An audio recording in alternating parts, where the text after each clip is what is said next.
natin tong truck na to kung makakatawid siya dito sa tulay. Grabe. Grabe. Makakatawid kaya to. Pinipilit niya po. Pero parang pwede naman siya dumaan dun sa baba. Sige, kaya mo yan. Ipilit mo yan. Kaya mo yan, di ba? Wala, tinuloy pa nga. So, tingin nyo guys, makakatawid ba to? Tingnan natin ha. Abangan natin kung makakatawid nga to. Pero parang babali yung tulay oh. Kahoy. Kahoy lang pala.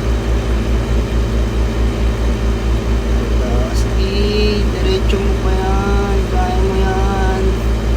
Tinutuloy pa ala yung gulong. Lo, nahulog yung gulong. Lo, patay.